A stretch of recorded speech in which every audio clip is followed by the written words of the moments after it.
will attest to this. Otherwise, my name is Gichana. I'm the treasurer, and the website, our site manager. If you go there, you'll see that that's what we're trying to do. So bring it up, bring it on. Let's work together. Thank you very much. Thanks, Dr. Charles. The diaspora of yesterday that we know from our forefathers had its own challenges. We have inherited some of those challenges. As we live today for the next generation, how our children, our grandchildren, going to see this day today, as we look at yesterday today for tomorrow, bridging the gaps. They may not be large, they may be economic, they may be political. In my case, I'm talking about disabilities, I'll do that later on. But in all these issues that have already been mentioned as we sow the seeds, how do we move on from where we are, either 2 steps back, 1 step forward, so that we are able, first and foremost, to become friends, share a table. Because once we become friends, there is no issue we cannot address. I'm Jambo Tene. Good, thank you so much. Thank you for being so patient this afternoon, since yesterday actually. So mine is really brief. I'm going to try to make it brief anyway. But let me just start by way of introductions for those of you that I didn't get to meet yesterday or didn't get to talk to yesterday. My name is David Ochwangi, just like you heard. My focus is primarily going to be about diaspora voting and representation. You know, you guys, as you know, this has been an issue that we've talked about for so long. Since the passing of the last constitution, even before that, we'd actually been pushing this thing.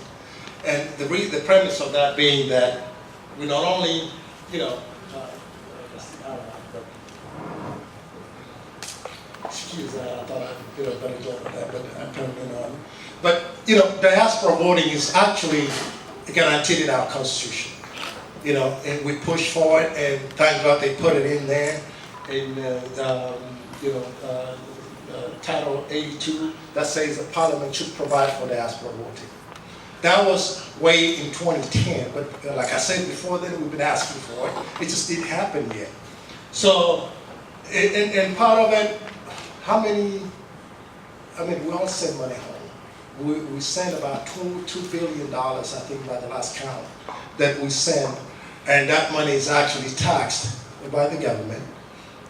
If we just take VAT itself, Kenya's VAT rate right now is, I think, 16%. Meaning, every time somebody's buying an item for every dollar they spend, 16% of it is going to the exchequer. So, which is a good thing.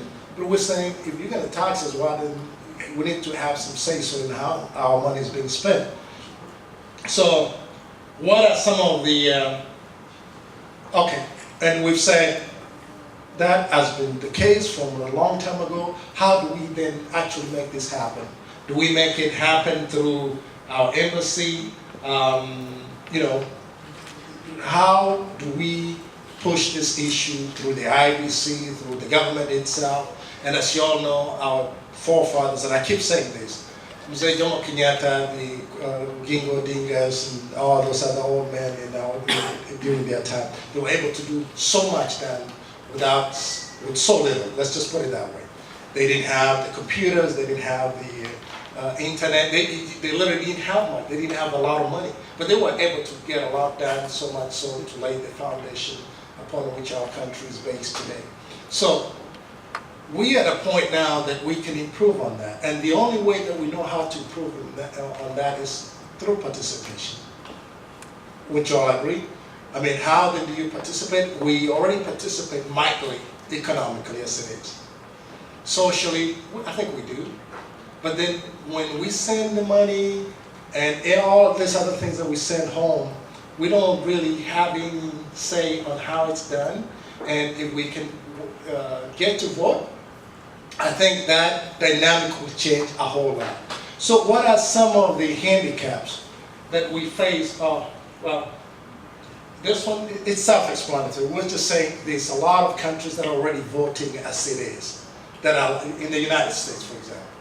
they have, most jurisdictions, actually all of the United States, they have absentee balloting, for example. They send out ballots to their people, to citizens. They say, hey, fill this thing out, and it's a very simple process. What they do is sometimes when you're getting your ID in Georgia, I know that, there's a small little section of it that says, do you want to register to vote? And all you have to do is check that and say, yes, I want to register to vote. It's really simple. During election time, you got to send your ballot in maybe sometimes 2 weeks in advance. The only reason for that is just that it'll be there by the time of voting, so everybody, it can be counted. That's really the only reason they do that. But there's no issue on whether you can vote or not. So what are some of the challenges that we face? This is my opinion. I think it speaks to a lot of, what most of you would agree with. And that is, there's really no political will whatsoever. We've seen these politicians come over here during election time. Sometimes they use the opportunity to really talk a good game. They've got a nice written manifesto on how things are supposed to be, what they promise the world. They promise they're going to do a whole lot of things. In some cases, we chip in and we sponsor their candidacies. But once they get voted in, then literally comes the end of that. But, nothing happens after that. So, do they spend money? They don't spend any money or allocate any resources to facilitate that process itself. And it frustrates a lot of us. It frustrates me personally. So this is something I've taken on my own, so much so that sometimes I scream. There's a wonderful Shira's right here, she'll probably tell you, Tony Dancer. And the reason that is, and I'm glad, it's being noticed, because we've always said things the nicest way we can. Kenyans, sisi watu wa karimu, hatuna shida na watu, only until you get to a point where you're so frustrated, you run out of options, you just want to either pull your own hair or scream at somebody. But I think, and it's fair to say, there's several in my shoes that I've championed that cause now, that I've actually taken it to speak to the authority and tell them, you cannot take us for granted for too long. Time has come now that we're going to sit down around the table and kind of figure out how to get this thing done. We have with the IBC, for example, as you guys know, they took us to, there's a clause that they call the progressive clause in the Constitution that says it will be done over time. So over time means you can start the process. That don't mean you sit there and wait for years and years. Every time we ask, hey man, what's cooking? It'll be done over time. No, we want to see some progress. So we went to court, not me, but the Diaspora. There's an organization out there called KDA. We took the IBC to court. They litigated the matter, and Judge Lenola told them, hey, you got to give these people an opportunity to vote. That was 4 or 5 years ago. Actually, yeah, a little over 5 years ago, because it was right before the last election. They said, make sure by next election time, you guys are ready, you got your ducks in a row. That has not happened. So we've been in court so many times that to a point where they're literally running the clock. How many of you know what's going on with the IBC right now in Kenya as a subset of the national politics? The right, of course, all of you know what's going on. We just gone through so many riots. I think by my last count, there's been 3 deaths. That can be attributed to the IBC issue because they're deemed incompetent or corrupt. There are other political issues going on there, but that's really the least of our concern. We're just saying, as a diaspora, we want a chair at the table. Elizabeth Warren says, if you're not on that table, helping make those decisions that affect you, guess what? You're probably on the menu. They're talking about to rip you off. And there's no better example of that than the Diaspora, because to us, I think sometimes we're the golden goose. It's like, I can imagine right now where the president wakes up in the morning and says to our teacher, hey, could you check on that golden goose? How many eggs came in yesterday from those? You know, I'm being facetious, but you know, I'm using that to, I guess, drive the point home that you know we can't just be the golden goose. We need a say so at the table. So that said, a lot of the decisions that are being made about the diaspora, and this goes across the board on just about anything that has to do with the diaspora. These decisions are literally made in Nairobi, and we find out about them after they've been made. And I can go down a litany of things that have happened or that have been decided in Nairobi. One of which was the most recently passed, no, actually the president officiated that was the diaspora policy. And I gotta be careful what I say here because I don't want to get in trouble. But what happened, they sent us a diaspora policy, like a draft, and said, you guys comment on it, see, does this work for you? But the document itself had actually been discussed, and it's about 20, the last I checked, the content itself is about 22 pages long, which talks about everything else but the policy. What a policy is, for those of you, I forgot to mention, I'm also a college professor, but I know a thing or two about a policy. For example, if a student is late, you can say the policy of lateness or tardiness, you miss 5 points. You know, if you miss 3 sessions, we're going to kick you out of the class. But what I'm trying to say is that a policy has elements of a policy. Who does what? When is it triggered? What do you do when this happens? Why does it happen that way? Just so that you have everything in place. So that if I'm applying a policy, I'm just going to go down the list. This is the checklist, this is what it is, and these are the consequences of what just happened. But what the government did, what they sent us, they gave us kind of a framework of what they think the problem is, an overview of things that needs to happen. But it didn't specify issues, for example, voting. It didn't specify things, for example, when our folks get arrested or when they pass away. You know, those are things, as a taxpayer, what the United States does, if there's people in issue problems in other countries, they actually have a way who to contact, how do we handle such issues. A good example of a policy that the president passed the other day was the vehicle importation from people from the United States mainly. Because we live in a country that drives on the left, the president said, hey, we understand your pain, what we're going to do. Going forward, you'll be able to actually bring in a car. Don't worry about bringing the car from the United States because we don't accept those in the country anymore. You can go elsewhere and buy a car from another country and bring it in. We won't tax you on that. Well and good. We clapped. We were so happy. The president gets back in Nairobi. The next thing you know, his treasury, the Rotich says, yeah, that's fine, you can do that, but so long as you meet 1, 2, 3, 4, 5, 6, 7, 8, 9, 10 of this criteria, then that's the only time the president's criteria is going to be applicable. So in effect, it literally reversed that policy. So, you know, these are the issues that we got to work around. How do we actually know that what the government says actually happens? So that's one example. The other example is that they decided that they were going to bring honorary consuls to the United States and elsewhere, I guess. I think they were going to start in the United States. I don't know who among you asked for an honorary consul. You know, I didn't ask for it. I don't need it. We've got an embassy in Washington, D.C. right now, as we sit here, that has, those of us in finance or accounting, called excess capacity.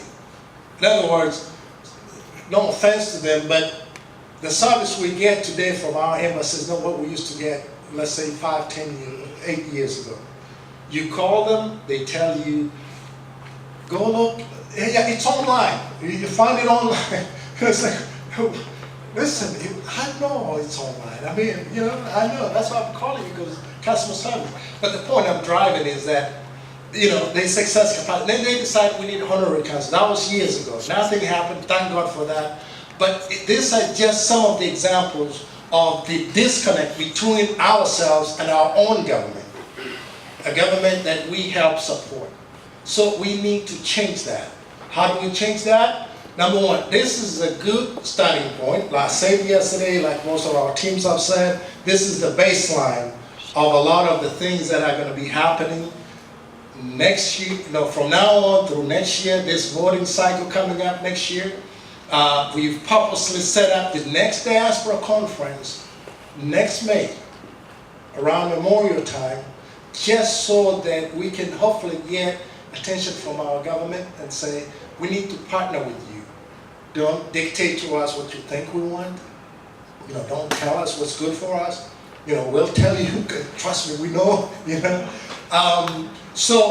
but from my standpoint, and I'm getting this from some of my friends here that we've talked about, how can we turn this around? The president has said we'll probably, we'll vote next year. He said that in Belgium.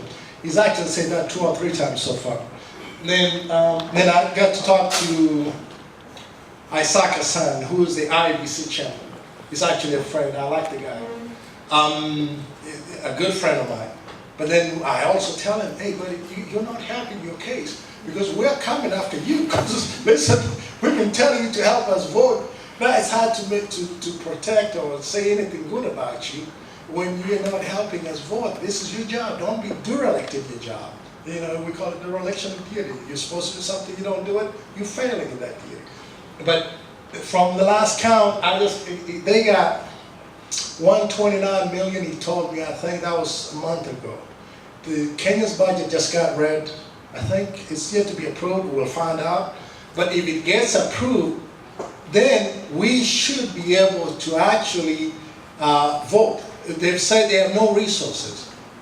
So what I did on my part is to say, we'll try and raise the funds that we need to register our own folks here and tell them, hey, we're not asking for anything as potential voters that those folks in Kenya are not asking for. Just set up your BVR up here, tell us, we can find the locations to put them at, and send out somebody that can actually take the data, write it down. I've got my passport, you can take it, this is a national ID. One other hindrance they had put there, they said, well, you have to have a national ID. When Isaac was here the last time, we said, for all intents and purposes, a passport is actually far superior to a national ID because you would need an ID to even get a passport. So by definition, that's an ID, a government issued ID. So they acquiesced to that. So all we need is a passport, and I want you guys to be clear about that, at least from what they told us. If you have a passport and you can identify yourself, then you should be able to register to vote. So I put this in the context that in the next several weeks, once this noise of all these protests going against the IBC die down, we're hoping that we will convince the IBC to literally start bringing in their BVRs, machines, whatever equipment they need to start registering us so that we can vote in the next election. The qualifier from my Saka-san is that you need the threshold they put, I think it was 3,000. They said, okay, come here, we'll show you where the 3,000 Kenyans are. But that's per country, so in America I don't think we're going to run into that issue at all. But the problem is that they have to do mapping. So they tried to set up a portal. I don't know how many of you have gone to see what the portal is. The portal is not working. So we don't know what is waiting, but I'm just giving you a sense of what that is. And the reason I'm going into length to explain this is just, I think in a little bit, I'll introduce some of the folks that are here to observe what we're talking about. Just hopefully we get to hear their sense of where we stand. So in conclusion, what I'm thinking, the other piece that I think I didn't get to finish actually, so this is voting, but how about representation? What we've asked for and what we'll keep pressing for is that we need an actual representation in government, all levels of government. One guy, from what we know, maybe they have their own structures there, but there's only one director, Onyango Law, that we know is responsible for the diaspora, but you're talking about a $2 billion portfolio. If you were, those guys that, you know, in Wall Street, if you manage a $2 billion portfolio of a lot of customers, trust me, you would have more than one manager managing that portfolio. So there's way underrepresentation in that.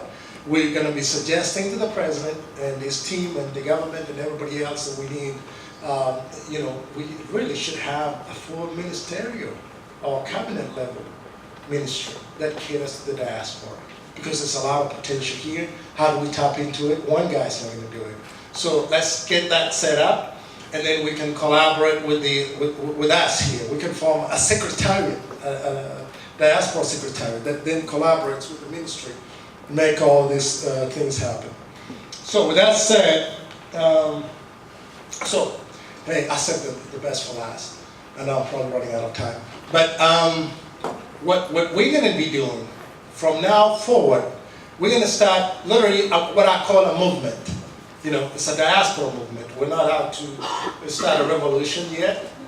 Hopefully we don't get to that point. But if we have to, we're going to be laying out the foundation, not to overthrow any government or anything, but to say, hey, we're here too. You know, you got to pay attention to us. We're here. So I'm inviting you. We're right now working on what we call a portal, a diaspora movement portal. Actually, where's the picture of this? I forgot to put a picture. I thought I did. But if you check this thing here, the picture didn't get there. But it's gonna, you know, we need to be a little more assertive with our government. So I'm thinking that somebody got to take the lead in this, whether it's me, you, or whoever it is. You know, so we already started a little portal here. It's not complete. If you go into it, don't laugh yet, because we got our technical guys looking at it. But if you can, you know, check it out. We're gonna have a registration form there. But it's our way of saying, listen, you know, we gotta stand up, speak up. Otherwise, nobody's gonna hear us. And that's, you know, that's what we're gonna do. So with that said, the next couple of minutes, I'm so humbled, along with our teams here today, that we'd asked the government to be represented here. We had asked everybody, all the way from the president down, to say, hey, come on up, you know, see what really makes us tick. And so today, actually yesterday, I found out that the representatives from all the way at the top, from the office of the president itself. And I want to take this moment to invite, I can still see them. Okay, Lydia, Anna, and Stella, could you please come and say hello to our guests, and maybe you can say a word or two.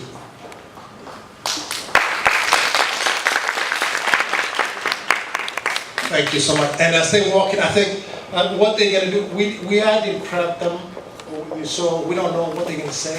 Hopefully they say, oh yeah, what you say, granted, you know, that's what they say. But at least they'll give us introduction and tell us what they do and who they work for. And maybe we'll get to hear a thing or two from another director.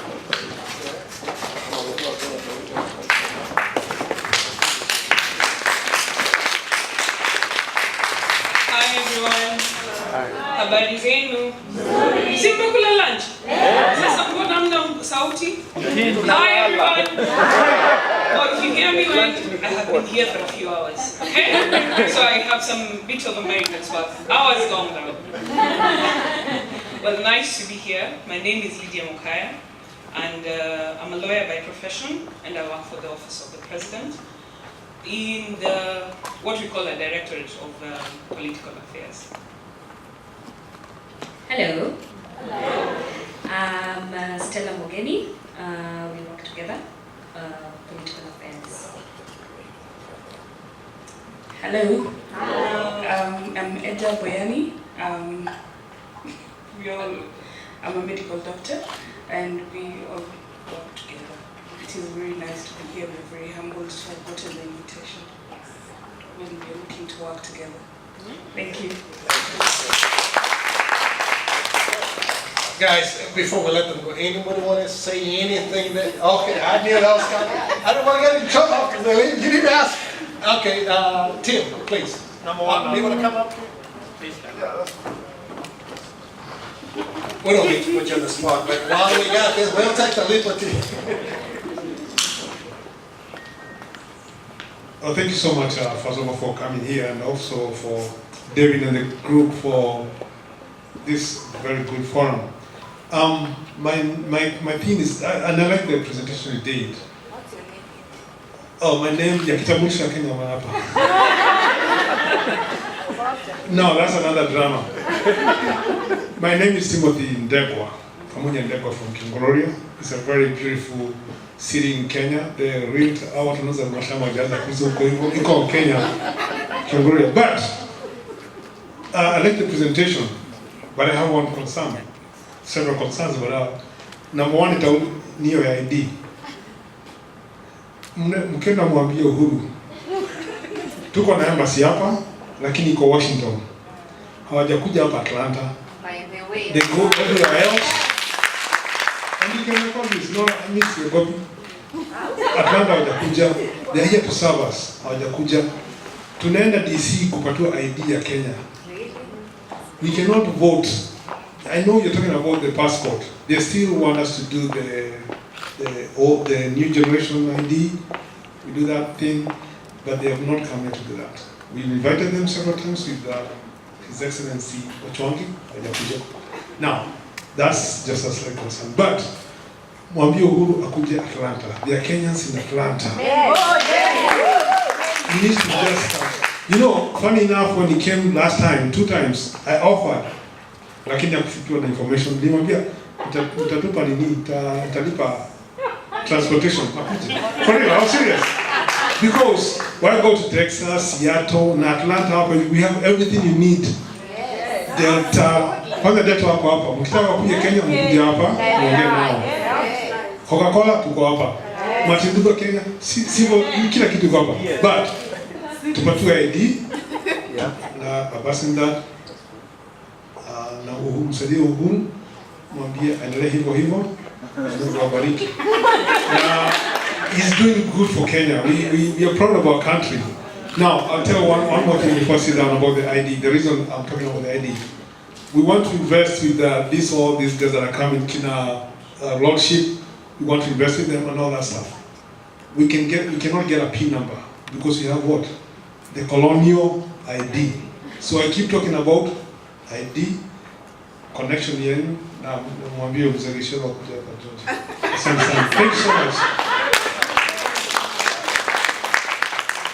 Thank you. Thanks, Tim. I think in the interest of time, unless there's anybody else, Bishop Mawasa. Really, that and maybe one more, then we'll let this. You need a notepad to write the questions. This are lawyers, and doctors. You'll see it all. But I'm sure you're writing for us. I'm sure. You're writing for us? Huh? You're writing it for I us? just want to make sure, you know, the message gets home. Karibuni Atlanta, America. I'm Bishop Mawasi, Dr. Mawasi, and I have a concern for Kenyans. Maybe they have not mentioned, but we are Kenyan citizens, and we have dual citizenship in Kenya. And by my understanding, when we have dual citizenship, you have the rights in America and you have the full rights in Kenya. Yes. Isn't that so? Yes. That is dual citizenship. Yes. So, to my surprise, I was running for an office 2013. As a matter of fact, I was in one of the meetings for the president in Taita Taveta. And, but I had been disqualified by IBC for the fact that I'm dual citizen. And I think you knew about that. They disqualified all the diasporas. In fact, there were so many. But I decided, because I believed in my right, I decided to go to court. So I went to court, to the High Court, and also in the High Court, the judge disqualified. He said, We have entrusted IBC to conduct elections, so whatever they say is right. I disapproved him because he's a judge, he's supposed to interpret the constitution. So I took my case again to the Court of Appeal. But they delayed so much until 2014 is when they decided. And so they decided in June that I was right, I should have run. But even though I was now qualified now to run, they still had stipulation that you can run and win, but you cannot become a senator or an MP, because there is a clause there.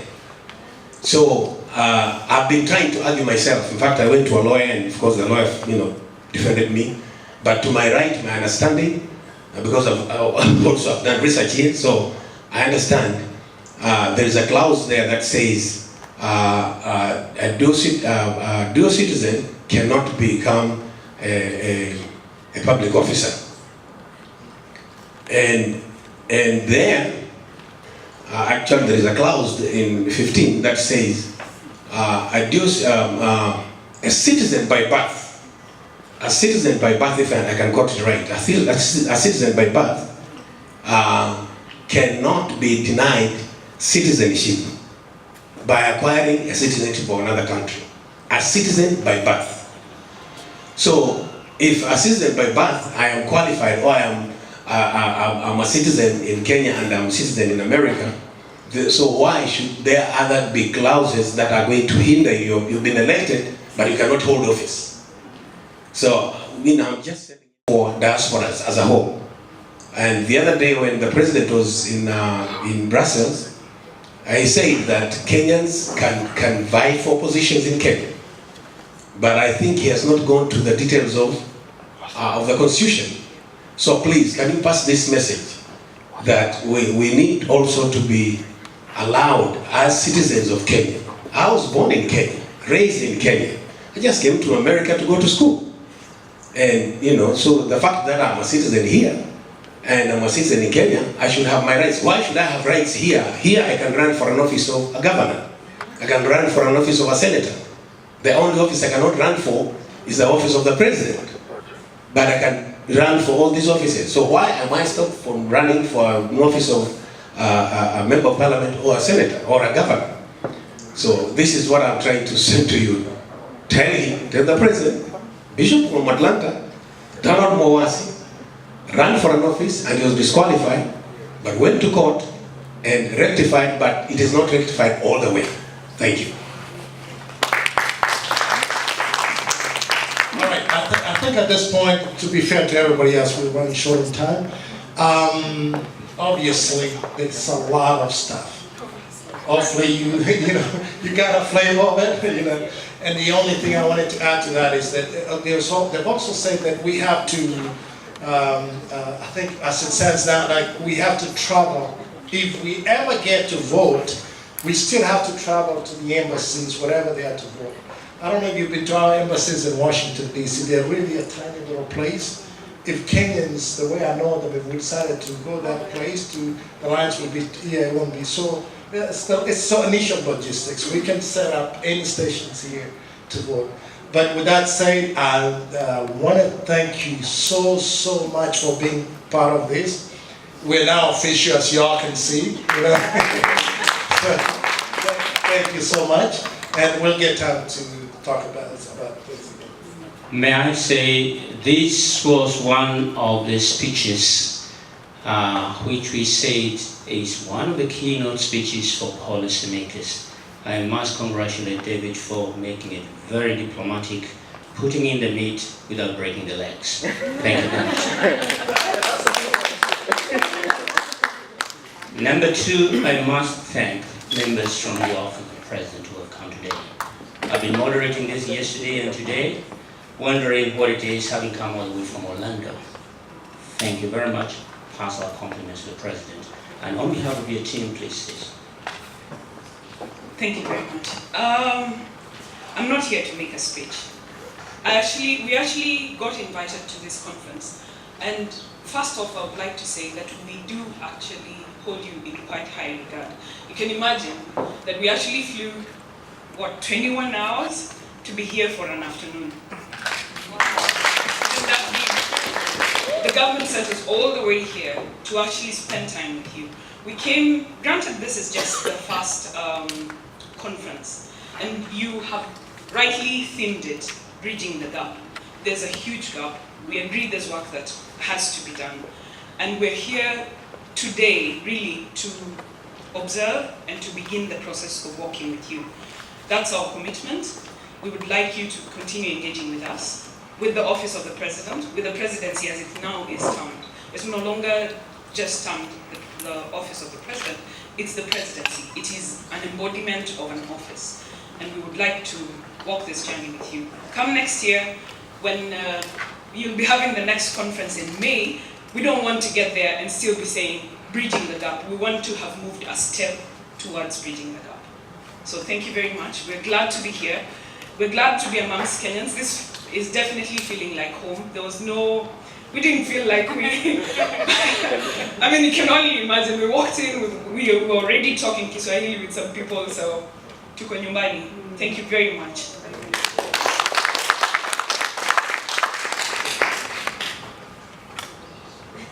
Well, she's pretty much said everything. No, I'll just say you're really doing a good job. This is a huge step, and we'll support you when we can, and we'll be with you. Thank you. We want to hear from the doctor. Come on, I'm really like the worst in public speeches. See, I can't even say. I can deal with people like one-on-one with my patient and everything, but when I see all these eyes looking at me, I really freak out. So, see, I can't even remember what I wanted to say. I just want to say thank you so much. I've learned so much in the really short time we've been here. I hope we will work together and we'll take the message back home. And I promise, for the people who have promised to give feedback, I will give feedback, and we will work together. Thank you. Thank you again. I'll take over my role as MC. Thank you very much, and the chairman will walk you back to your table. Good afternoon. Good afternoon. It's nice to see all of you, and it's nice to be with you. I was here since yesterday, 8:30. And I'm still here with you. I leave tomorrow, but I'm not prepared to speak, but I'm happy to be able to be given a chance. Last time we got invitation, 47 of us from every county, but I've been looking around, I can only see Kirinyaga, that's myself. I don't know where the other counties are. I'm happy to see other people from the government. As you hear, my name is Lucy Jamima Maina. Some people call me Jamima, others call me Lucy. And my story is a very short story. I was born, I would say born and bred in Kirinyaga, educated in Kirinyaga, got married in Kirinyaga, but I decided to maybe make my story a bit longer. I relocated to UK. I went to Ireland in 1995 through a scholarship called Kenya Guinea Scholarship to do my master's. And when I was there, I decided, wow, London is the main thing. Everyone is going to London. So I left Ireland and went to London. The same time I was in London, started my family. When I started my family, you know, in London, you don't get caregiver or house help. And so I was house help in my own house with the kids. From there, I started doing my master's in IT, a second master's, because I was at home and there was so much time around me and the child. So from there, I decided, oh, this IT is a good thing. So I did projects in tours and travel in Kenya in relation to online booking and things like that. So from there, I started a company, One Travel. And I worked in my own company for a while. I joined hospitals doing their data. And then from there I joined Hayes Information Management. Then after 2008, we closed our travel company because we were working with Kenya, and everybody knows what happened that time. We lost a lot because of booking so many wazungus in Mombasa, and you don't get your payment until they've gone and come back. So when you get all the cancellation, you don't get the money. So the money is refunded to your customers. So after all that, I decided to look for my papers, my degrees, and went back to work. I've been working for One Vision for a while until 2013 when I traveled to Kenya, and 2014 we went back to Kenya in February because we lost a brother-in-law, so there was a funeral. When I was there, I looked at the papers, I saw jobs being advertised. I decided to apply for one, and here I am. I got a job as one of the chief officers in Kirinyaga in charge of diaspora relations. When there are these diaspora conferences, we always get invitations. We haven't been to US one, this is the first one. Maybe we've been to Dubai and other places. But all the time, we are trying to promote counties in relation to the people living in diaspora. Not just the country, but the counties. Going back to where you came from, going back to your own people, going back to invest. Because like me, when I got the job in the county, I was not there before, but so many people come to me saying, oh, people from Kirinyaga, they don't travel a lot. You'll see so many Kikuis from other places, but not Kirinyaga. So people have so much ideas, but they don't know whom to give it to. Like we have some NGOs who are just local doing schools, trying to have counseling for the young people because of the alcohol. There's so much alcohol in our place. So much. In Kirinyaga for the last like 7 years, we've been #1 in primary school education. But when it comes to secondary school, we are nowhere. Why? Because when boys get to teenagers, girls get to teenagers, there's alcohol. So their performance gets so low. So we are looking for people to come to our counties, both to speak to our young people and people like those who are doing medical tourism, Lucy and the Daktari here. We don't mind them coming through the associations we have in the county to talk about the same thing, to set the medical camps. We also have a foundation which is started by Kirinyaga ladies through the First Lady. Through that organization, we want something which can help the women. Someone talked about labor kits, how our hospitals are. You see someone with 2 babies, twins, sharing a bed with someone else who has another baby. These are single bed, but you found those are 5 individuals in one bed. And that one, if you walk around the hospitals in the county, though we have now level 5, level 4, but nothing much has changed. Maybe machines have come, but nothing much has changed. We still have the problem in the counties, and people in the diaspora, we need your help. Me being part of the diaspora, I've lived in UK for the last 19 years. So when I walk in those hospitals, I'm like, I didn't get this treatment. When you get your babies, you get another treatment, you feel guilty when you see what others are going through. So through like Kirinyaga Health and Donors, we are looking for people to sponsor the mothers in hospitals, mothers who cannot do anything for themselves. We know there's BOD Zero, and it's doing very well. It's being able to give women mobile clinic. But the others in hospital, they also need something. Even a baby clothes. You find someone has gone to hospital, but they can only use a sweater to hold their newborn baby. So things like that, we are looking for that. As a part of the county government, we are looking for value addition for our rice, our coffee, our tea. Someone said Kirinyaga coffee is the best. We also have purple tea, which is medicinal, which is only grown in Mount Kenya, Kirinyaga site, because that is where the soil is. So if we have someone from this team, someone from Diaspora who says, I'll come and repackage your tea, I'll repackage that tea. We've had people come all the way from Dubai to come and check what is in this tea. Where else can it be grown? Can it be grown in Ethiopia? Because they say Kenya, we are not able to let people enter into our agricultural field and improve it. So they want to grow it other countries in Ethiopia. Why Ethiopia when Kenya is there? When we have Mount Kenya, which can do the same. So through that, I'll leave my leaflets. I have some CDs which says, Bidii yetu utajiri wetu. So Kenyans, we are very hardworking people. So our bidii, let it make us rich.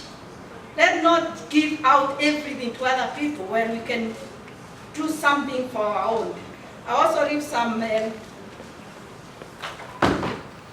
flyers, some brochures with all the information on what can be done, value addition which can be done in the county. And next time you're in Kenya, all of you, tembea Kirinyaga, shera Kirinyaga, asanteni. Thank you very much. That was an impromptu break from one of the speeches. I have been here for most part of the day today, but I am actually going to address another baby that we have in the diaspora in the name of the Kenya USA Diaspora Circle. This was the first circle that was registered by the government almost 4 years ago. And we are the proudest circle out of the diaspora that still maintains its position today. The underlying principle of a circle is to save and provide credit facility to its members at very reasonable interest rates. These core objectives are achieved by members pooling financial resources together, thereby creating a revolving fund which is invested in member loans, which also generate interest income to the circle. Members benefit from interest income so generated through interest and dividend rebates on their savings. I'm going to stand here for a second because there are certain things that you guys may not be knowing. I owe Mr. Wamalwa right here quite some respect because he was one of the first guys in the diaspora to understand and really support this circle 4 years ago when we were being launched by the Minister, Wananyaga. Did you know that we as a savings and credit society were the first to be registered by the government? Did you know that we have an e-platform where we can conduct all our circle activities from any corner, anywhere in the world, onto our platform to do whatever business we need to do in the circle? Did you know that we have grown over this period of time that we just do not have a local office in Atlanta or several other places in the US, but we have our main corporate office in Upper Hill at a building known as Victoria Towers, where we've employed people who work and serve our members. Did you know that we have a board of directors who are scattered all over the country? We have a board member who is in Seattle, we have another one in Sacramento, we have some way in Atlanta, we have others in Kenya, we have others in Maryland. So we are scattered all over the place. Did you know that we have more than 1,500 active members who contribute regularly to the circle? Did you know that during the past 1.5 years we've done business worth about $1 billion shillings? From here, business that actually been taken back to Kenya and even within the country. Did you know? $1 billion shillings. Did you know that we've invested in an investment property in Kenya known as the Konze Senior Bypass Project, 170 acres, where we have over 350 members of that subdivision who are diaspora people. I mean, you have the face of Kenya in there. And did you know that we're planning on doing some agribusiness in there while we're waiting for the land to appreciate its value? Well, it's already appreciated because we have another piece of land for 250. Right now you're talking about how much? Washuri, you're talking about 6 something? Oh yes, even higher. Even higher. So the people who bought that property from us at 250, the members, you can imagine where they are right now. Now, there is nothing much going on within the area there because there are a lot of activity. I mean, there are universities around there, but for that particular land in there, we are thinking we try to develop it by doing some agribusiness while we wait for the other infrastructure projects to come up in there. Did you know we continue providing loans to members here in the diaspora? We have given loans worth about 100 million so far to people here who have bought assets in Kenya. We have people who have bought homes in Thika. We have people who have actually bought businesses in Eldoret. We have people who have bought the lands in Kenya and other properties all over the place, right from here. They buy their properties, we give them title deeds, right here. They don't have to go to Kenya. We are about to finish the sale of the second part of that Isinya Kwanza bypass project. In total, we're talking about 170 acres. In its 4 years of existence, the Diaspora Circle has come of age, and it is moving in a direction that will enable its membership big from the largest economy of the US. And now, because I know we don't have a lot of time, there's something I'm going to share that is going to be unleashed during our AGM. We're having our AGM on the 16th of next month, in about 2-3 weeks. We're going to be in Baltimore, and we are unveiling our newest project. We have found land where we are going to build houses for our members, houses that range between a bedroom, 2 bedrooms, 3 bedrooms, houses that have carports inside, houses that have been properly designed to the standards that we believe in here. Houses that are going to be, at least when you look at that, when you draw the line from that community to the airport, you're talking about a distance of almost 10 miles in a straight line from the airport, somewhere along Kangundo Road. We are talking about 264 houses, each averaging between 2.2 million, 2.95, 3.95 million. By the time those houses are going to get completed, we are talking about a worth value of about 8 million shillings. So we are doing certain things that have not been done before. We also appreciate the partnerships and the friends from Kenya who come to sell assets in the country for us. Reason why. The kids that I work with have never seen a doctor. The only doctor they have seen is the one that sees them.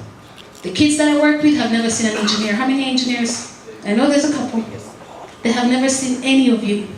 The kids that I work with come from poverty and illiteracy. And I got mad at the system that says that it's okay to bring an African family here, but push them to a mainland, because you know what happens? Our kids end up in the system. I got really mad with that. So I decided, you know what? After talking to Juliana, my goal is to make sure that every child that I work with goes to college. The kids that I work with are going to be the first in the generation of the whole family to go to college. You want to hear something cool? The girl that I was talking about, the one who was not going to school, graduated. Want to hear something cool? We're graduating I work with about 200 kids, and every Wednesday I see about 300 students, all mostly refugees, mostly from Africa. So this season, the ones who are part of my program, the computer program, they're all going to college, and we have over 200,000 in scholarships. That's 5 kids. So here is the thing. It's not that the stories don't exist. The stories exist. I got mad at a system that was going to fail our students, and I said, you know what? My goal is to make sure that they know there's a doctor, there's an engineer, because in the state of Iowa, one thing to be proud of, every single hospital has a Kenyan neurosurgeon in that sample. They were not educated anywhere else but in Kenya, and that is something to be proud of. So we have to take advantage of what we have, and let's use it and pass it on. So I just want to say thank you, because I know we don't have time. Chat with me. If not, I'm very active on Facebook. Find me. God bless. Thanks. Thank you, Nancy. Are all doing great work. And now I'm going to call on Charles Mutunga to briefly tell us about energy in Kenya. Oh, okay. And then after Charles Mutunga, we're going to hear from Mary. All right. Can I take this out?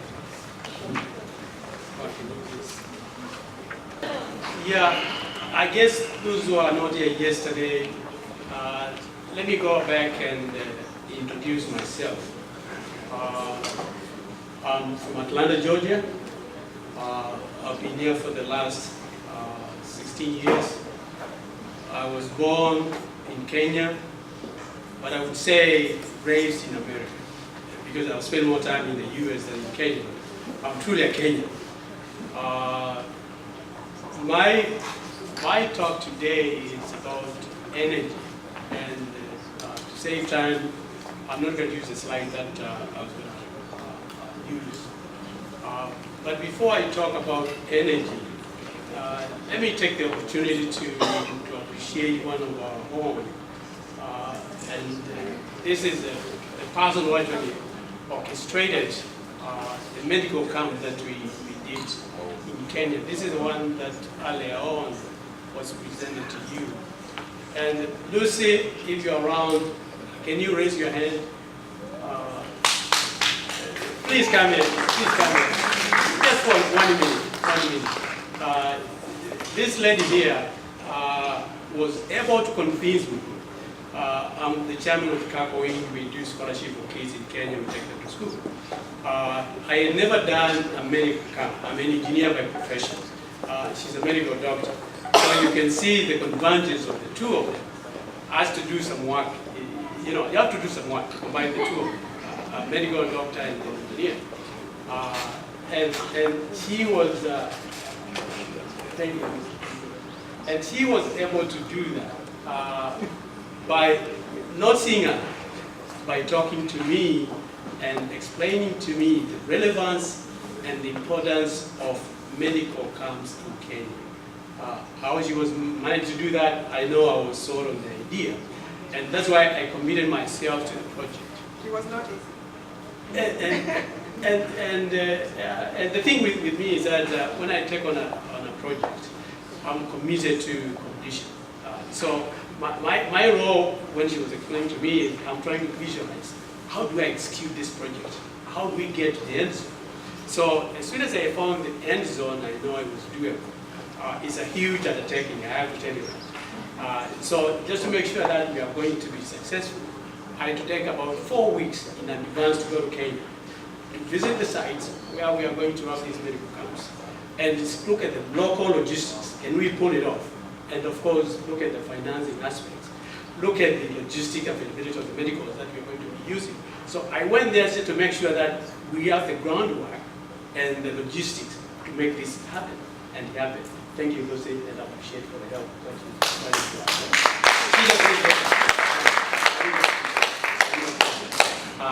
Let me also take an opportunity, if you allow me, to say thank you to David and Julian and your team for organizing this event. You know, we have been here for many years, and these Diaspora events, these are the events that bring us together. And if we can create synergy among ourselves, we can do great things. You know, we are telling the president to come and visit with us, but you know, this is a secret among ourselves. So don't tell the president about this. So we need to get our act together. We are diaspora, but we are disunited. I'm speaking so that they don't have that there. So we need to do better than what we're doing. We need to unify ourselves as a group. I know Kyoko from Dallas gave us a challenge. He said Atlanta, you need to do better with what you're doing. But clearly it's not Atlanta, it's not Dallas, it's not DC, it's not Boston. It's all of us, aggregate. We are not doing well. So that's a secret among ourselves. So my challenge to you and to me is that we need to do better than what we're doing. And for the Kenyans and that community. Yesterday when I talked about the satellite night image, this is on the top, which I said, when I looked at the image, this is the image of the world, is a night image focusing on the world. Africa was dark. There was no light. You couldn't see light. You could see light in the US, you could see light in the Southeast Asia, you could see light in America, Southeast Coast, West Coast, the light was there. Which tells me two things. Either we switch the power off when we sleep, or there is no power in Africa. One of the two. I think I'll guess there's no power in Africa. So my talk is to see how can we improve on this. What are some of the major impediments that we are not doing? I think to me the main thing is a focus, the lack of focus, and also trying to appreciate the challenges that are there to implement some of these things. We need a framework of the country resources, And those are the things. I think for Kenya, we were lucky. We can criticize the British and all those colonial masters for what they did to Kenya. But they did a couple of things in Kenya. The energy that we have, they developed thermal energy. Thermal energy, by the way, is a category we call renewable energy. Renewable means it's going to be there tomorrow, it's going to be there the next year, and it's a cheap availability. So they gave that to us. So today, we are just enhancing that technology. We are bringing more gas and improving that. So we haven't done much on that. They also gave us hydroelectricity. So we are doing that, but with the rain shortages, the rivers are drying up, so that's not a reliable energy source. We didn't do good on the wind. They didn't give us the wind. We are trying to develop the wind. They also gave us, generators. We can buy oil in the Middle East. You can generate and bring electricity. So they gave us that. But that is a non-renewable energy. The generator using fuel. We have to pay in dollars, so we spend a lot of money getting water. So that's not really doable. The other thing we are looking at, and this is one of the areas we also need to discuss. The government is looking at nuclear energy as a source of energy. We have these other energies that I mentioned. But right now, the government is saying to close the deficit, we need to look at nuclear energy. But then you want to say, okay, what happened to Japan? Japan not too long ago. What happened to US? What happened to these other countries if accidents happen?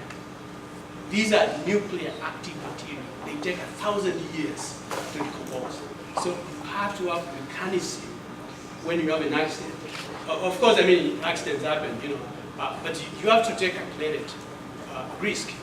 Calculated means you figure out your risk. It's like, let's say you drive a car. The mechanic tells you your brakes are worn out. It's not reliable. So if you are smart, you say, is it a calculated risk to drive this car? That the mechanic say, brakes don't work. So smart people will say, no, I don't want to chance it. So you get your brakes repaired. So you guys use the same analogy in Kenya, whereby we are trying to undertake radioactive material as a source of energy. Then you start saying, wait a minute, what if an accident happens? Let's assume this technology was deployed in Nakuru, let's say, for example. In Nakuru, an accident happens. Do we have technology containment? Do we have it today? Of course, no, we don't. So the question is, acknowledges the brakes are not good, but we are trying to say, move ahead. Okay, look around. What are the other countries who have the US one of them? The US is scaling down. They are going to renewable energy. They are running away from nuclear energy. Look at France. What is France doing? France is running away from nuclear energy. What is Japan doing? Japan is running away from nuclear energy. Look at Germany. What is Germany doing? They are scaling down. So you other people are climbing down. Why are we climbing down? So message to the president. We need to look at our nuclear technology that we are attempting to promote. The president should tell the engineers, you guys go back and take a look at, give another analysis for the risk mitigation. How do we mitigate risk? If we have an accident, how do we contain it? So just pass that one to the president and say, engineers, go back and take a look. They are not saying don't do it, it's caution. Take a look. US has told us, there's communication to that effect. US has told us, before you embark on nuclear energy, just be cautious. I know the Chinese are pushing hard. They want to get the project on the ground. The Koreans are also on board trying to get the project on the board. But I think it's fair to be cautious. To say before we jump on this, let's take a look and see whether this is doable. So back to the energy. So we know we have shortages of energy. How do we improve the energy capacity? We have not done very well on solar energy, so we need to improve that. Wind, we are starting, of course, the Turkana project, 300 megawatts is on ground, thanks to the president for that supporting that. So that's on ground. These are the, thermal, we are doing okay. Hydro, we can't do much. The water shortages, doesn't rain, there's no power. So for me, what I think is more helpful, because what we are looking at is not so much supporting energy for the in-grid. The in-grid is the one that comes with power lines. They bring the power lines to your city and home and power. Now, the key with that is that there are some major impediments. There is a cost burden to get this energy to rural communities because our countries and the locations are sparsely populated. So to expect the power company to bring power to every single home in Kenya is really not doable for the future. If you are putting a timeline 2030, I can almost guarantee you it's not going to happen. Not every house is going to get power. But here's the good news. With the solar power is scalable. Solar power is transportable. Solar power is something that we can do here in Africa. What does that mean? The sun shines 12 hours. This is a technology that is made for Kenyans and for the rest of Africa. So when we say that night map was shown in Africa, it applies to all African countries. We should adapt solar energy and mass, all of us. This is a technology we know of. We can design these things, I'm saying here, we can design them. So what we have proposed to do for the rural communities that move from the in-grid, the grid, there are no power lines coming to, we design these portable solar systems. You can design with 2 LEDs,